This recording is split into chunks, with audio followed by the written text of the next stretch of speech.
am taking much comfort from the caring for the poor, lost orphan children of Turkey.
I just don't have the appetite right now.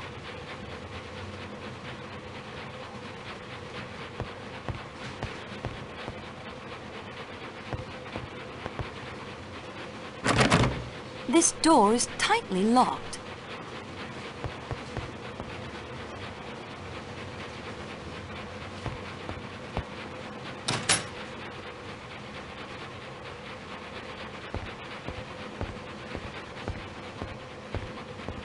Were you following me, Mademoiselle Marceau?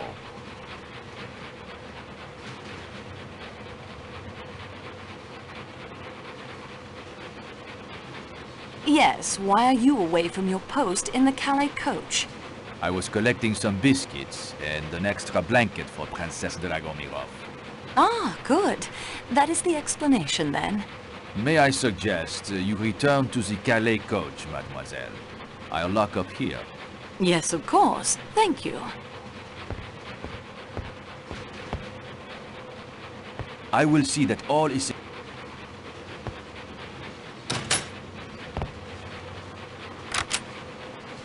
Pardon me, Mademoiselle.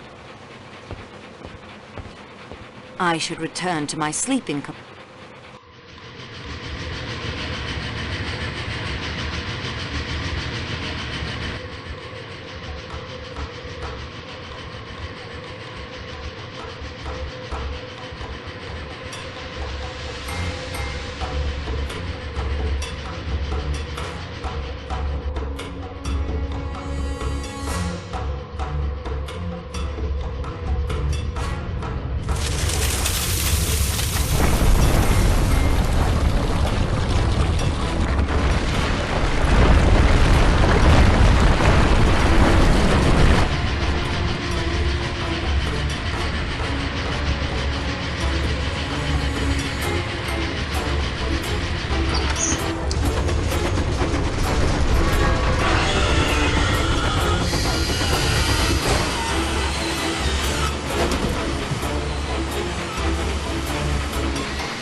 Injured, Schmidt. Please stop your fussing.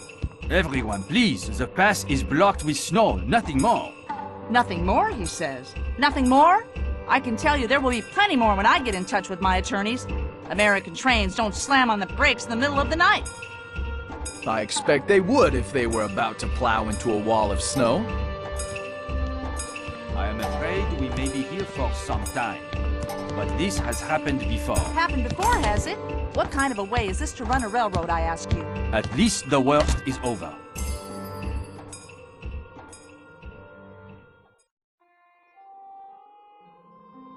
Monsieur Poirot, I'm so sorry. I apologize for the train company, for Monsieur Booth, and for me personally. Calm yourself, Mademoiselle Marceau. I hold none of you at fault. Not even the engineer, who undoubtedly saved us from being buried by the avalanche. You have sprained your ankle. It is not Poirot who has sprained his ankle, mademoiselle. It is the train who has sprained it. Yeah, The reason I do not sleep in the upper berths is to avoid pain. Perhaps I should have slept on the floor.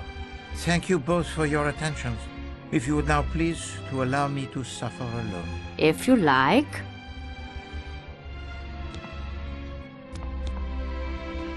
What can the children of her school be learning?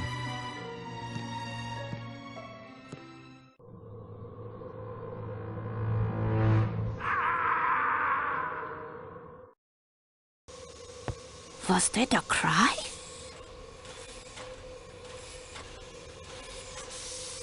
Yes, I think it was. First, the snow is trapping us. Then, the old Belgian man injures himself. Now what? No need to be alarmed. Let me have a look first.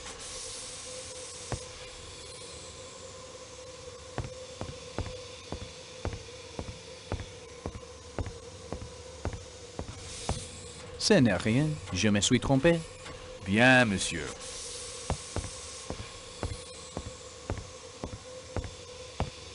Is there drama or calamity? It was Monsieur Ratchet, but he is well. Then let us hurry back to sleep.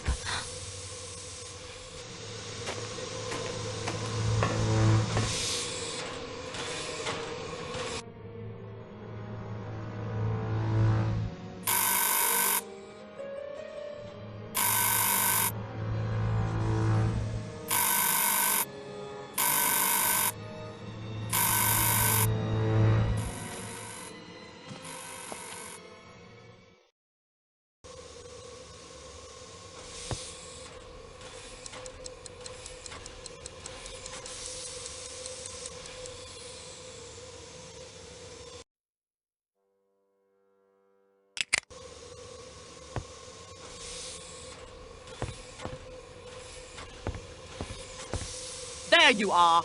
I've been ringing and ringing. I beg your pardon, madame. Voulez-vous quelque chose? You require? There is a man in my compartment. But madame, as you can see, there is nowhere a man could hide himself. I woke up and a man was there. I felt it. You say yourself, madame, that your door was bolted. How did he enter? How did he depart? Avalanches, intruders. What's next?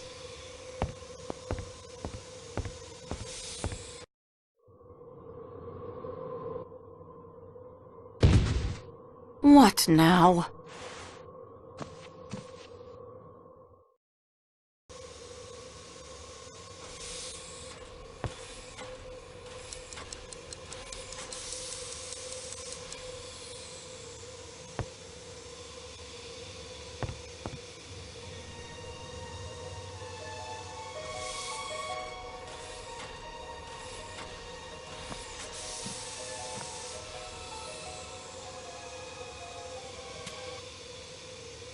I should try and figure out who that person...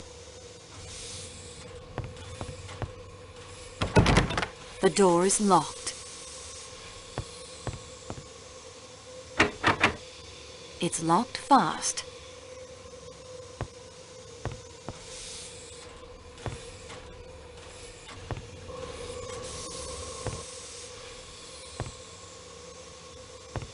Michelle, who was the woman in the scarlet kimono? I am sorry, mademoiselle. I was updating the inventory of the Calais coach supplies. I did not see her face. What compartment did she come out of? I am not sure. One of the rooms in the middle of the car, I think. Madame Hubbard's, perhaps, or Monsieur Rachet. By the time I noticed her, she was moving away from me. Has anyone been up and about? Only you and the other lady. It has been quiet for some time. Has anything unusual occurred? Well, there was the avalanche, of course. Later, Madame Hubbard insisted she saw a man in her room, but I could find no one. Did you hear a thud a moment before I appeared just now? No, I heard nothing, mademoiselle. Perhaps it was in the compartment next to yours, Monsieur Poirot, perhaps.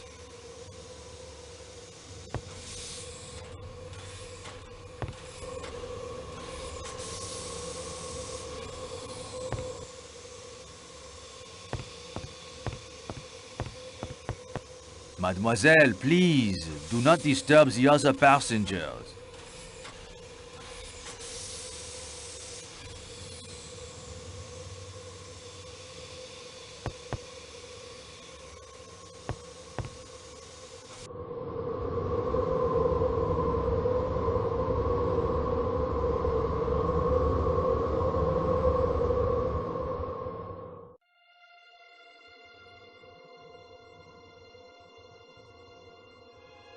My daughter said it would be the easiest way in the world.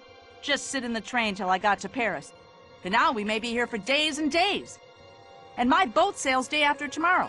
How am I going to catch it now? I can't even wire to cancel my passage. I feel too mad to talk about it. My sister, her children wait for me. What will they be thinking? They will be thinking bad things have happened to me. I have business in Milano. A very rich gentleman with his eye on an Alfa Romeo designed by Enzo Ferrari himself. If I am late, I may lose the sale.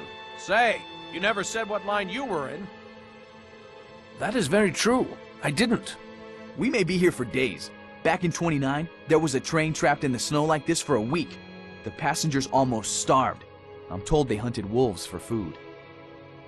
There's always cannibalism, of course. I remember one time up near Kashmir, I say. Old man, are you going to eat those rashers of bacon?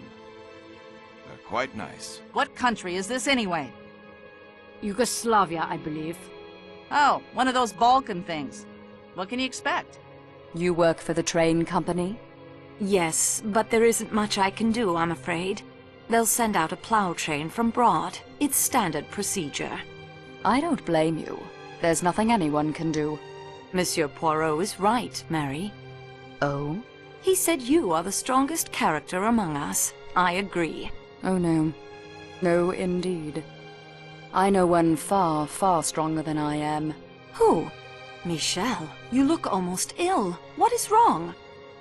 Pardon-moi. Mademoiselle Marceau, Monsieur Poirot requests you come to his compartment at once.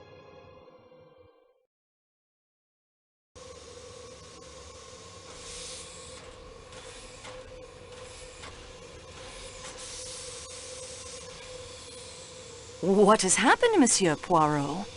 Murder, mademoiselle, of the most savage nature. I have ordered all of the train doors to the outside to be sealed, with the exception of the rear door of the Athens-Paris coach, so that the engineer and fireman of the train may keep the engine's boiler provided with the coal. It would become very cold in here otherwise without the steam heat. The attendant... His name is Matteo, I believe. Matteo will inform us immediately if anyone else attempts to depart the train. Fortunately, the only passenger in the Athens-Paris coach is Dr. Constantine here. He has examined the body.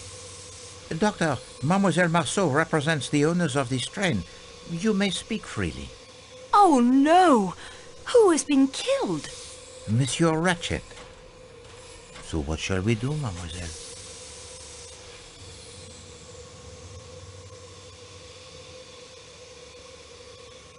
Monsieur Poirot, I appeal to you. We cannot wait for the Yugoslavian police. They will detain us all for weeks while they trample evidence and bluster about with no idea how to solve a murder. Ah, if only we were in Greece. Take command of the investigation. Oh, must I?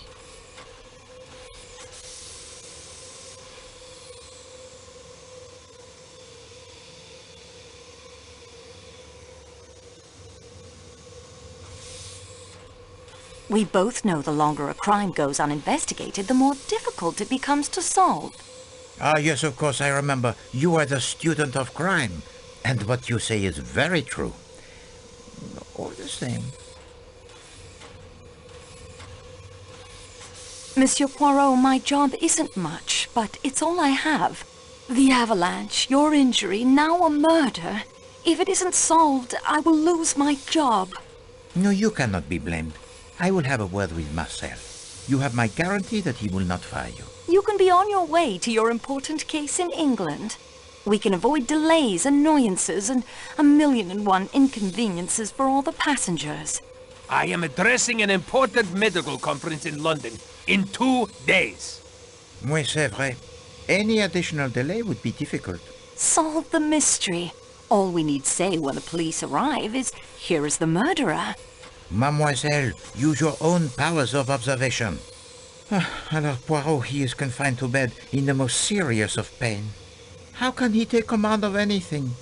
In my scrapbook, I have a quote from you. How does it go? To solve a case, a man has only to sit back in a chair and think. Use the little grey cells of your mind. I have often used the murderer's own words to spring my trap. Now I am caught by my own. Well done. Eh bien, mademoiselle, I will do what I can. I ask only that you do my legwork. This would appeal to you, I think. You know it would. I will issue to you the challenge I once made to my friend Captain Hastings. Accept, and we will play a little game between ourselves. You will need to use your own little grey cells as much as Poirot. And in the end, we will see if the student of crime is ready to graduate. Refuse? I will guide your investigations much more. Either way, the crime, it will be solved. It is an important decision you must make now, before we proceed. I will not ask again. Do you accept?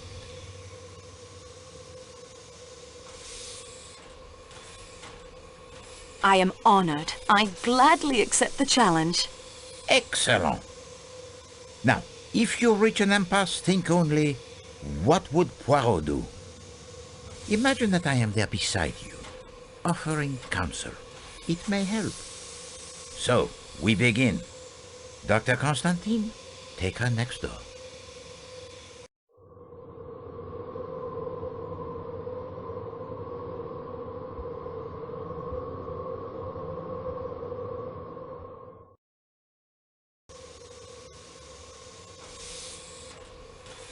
Has anything been disarranged in this compartment? No, mademoiselle. I was careful not to move the body in making my examination.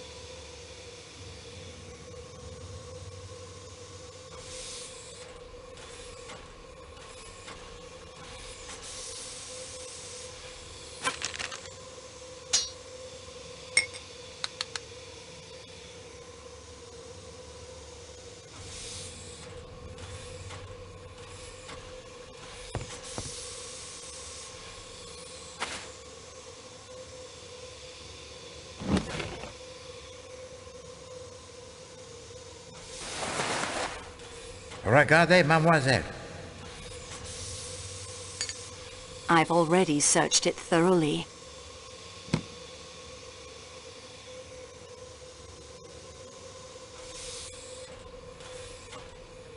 Oh dear! Someone must have stood there and stabbed him again and again. There is something in the pocket of his pajamas. Something heavy. I did not disturb it.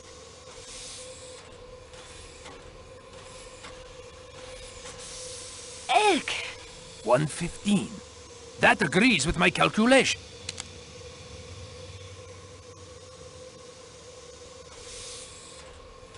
The man was armed? It is bizarre. Why did he not defend himself?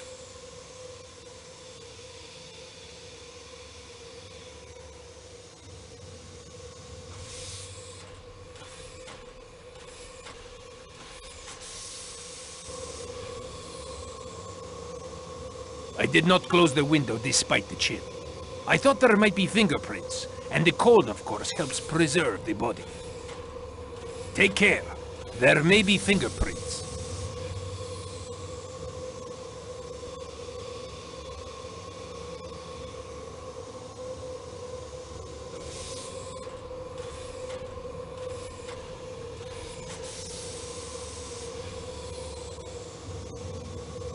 Quite interesting.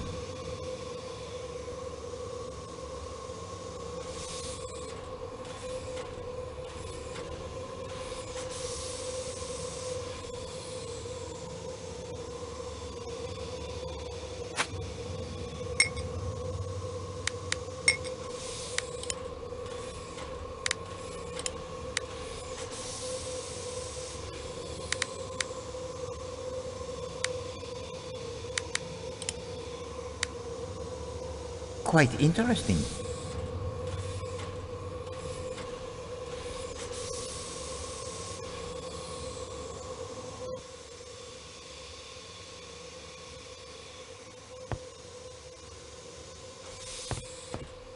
There is something in the pocket.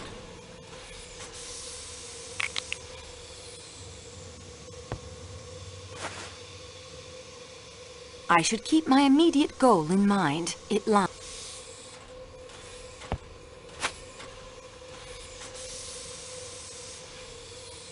I've already searched it thoroughly. Nothing else to see in there.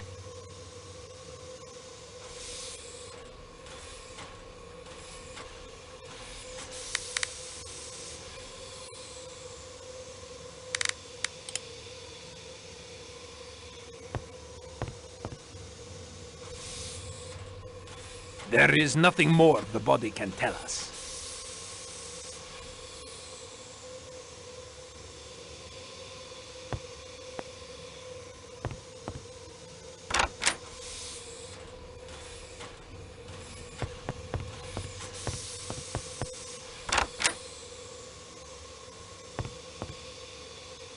Monsieur Poirot. The object is already dead when those were delivered. The murderer was trying to make certain Ratchet was dead. The murderer had unusually long arms. Ratchet thrashed about as he was gone. A left-handed murderer could easily strike there. Someone striking with their eyes shut in a blind frenzy. Perhaps the killer was unfortunate though, for them overcome with a blood loss. So there were two murderers. And that is everything I've discovered so far. We progress, mademoiselle. Now, let us see what we can learn.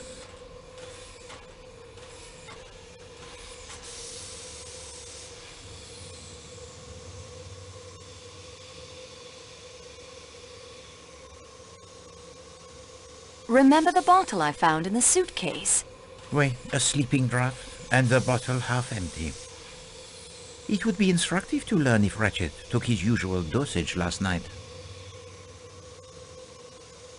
The gun was unfired.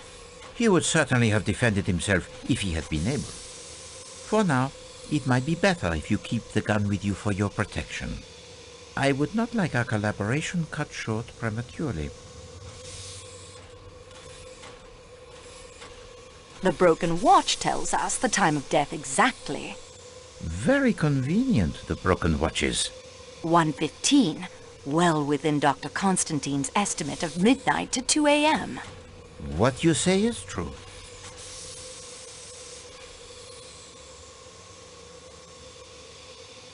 Are the false teeth important? Only to one who must wear them. And why you took for yourself the false teeth of the dead man is not for Poirot to ask. But I hope they prove themselves as useful to you as they undoubtedly did to him. The wounds tell too many different stories. Oui, the matter begins to clear itself up wonderfully. The murderer was a man of great strength. He was feeble, it was a woman, it was a right-handed person, it was a left-handed person. Ah, c'est rigolo tout ça. And the victim, what does he do in all this? Does he cry out? Does he struggle? Does he defend himself? No. He awaits his doom with the greatest composure. The box of matches suggests the round one belonged to Monsieur Ratchet. I concur.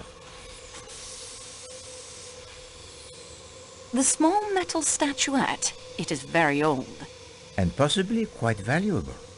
Take it with you. Learn more of it if you can. The footprints outside the window are important. What did they say to you? The killer may have fled the train. And gone where? Still, they must be investigated. I found only the cigar in the ashtray. No pipe.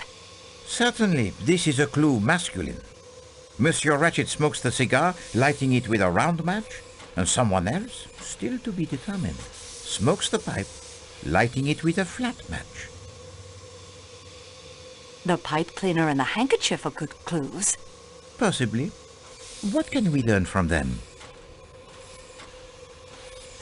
The letter H can help us find the owner of the handkerchief. A clue feminine. So dainty. And to have the letter embroidered upon it is so convenient. One cannot complain of having no clues in this case. If a man killed Ratchet, After the sociable smoke, then the woman came in later, not noticing he was dead, and attacked him as well. also not noticing that she had dropped her handkerchief. Very fortunate for us that she was so unobservant. Merci, mademoiselle. Unfortunately, the report, it is not yet complete. There are still clues to be found, mademoiselle. Search carefully.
This is neither the time nor the place. Ah, your return. Is there more to report to me, mademoiselle? Ratchet was already dead when they were delivered. The murderer returned to make certain Ratchet was dead. The murderer had unusually long arms. Ratchet thrashed about as he was gone, and what kind of murderer could easily strike them? Someone striking with their eyes shut in a blind frenzy. Perhaps the killer was unfortunate for us to them overcome with a bloodlust. Could there be two murderers? And that is everything I've discovered so far. We progress, mademoiselle. Now, let us see what we can learn. What of the residue in the tumbler? A sleeping powder, perhaps, such as that I found in the suitcase. It might explain why Monsieur Ratchet did not cry out when he was attacked. A possibility. However, in my experience, the usual dose of a sleeping draught would not be strong enough to prevent awakening if one were violently attacked. I found the inscription REV 1318 printed on the hatband of his hat. A curious inscription indeed for the hat. The burnt paper could be significant. What strikes you as most important?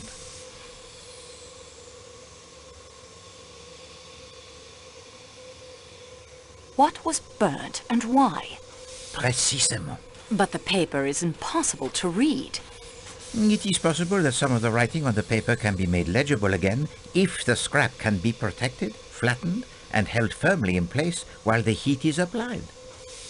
I will need something with which to handle the paper most delicately, 2 objects of metal netting that we can place it between, and a source of constant heat. Collect for me these items, and we will see what we shall see.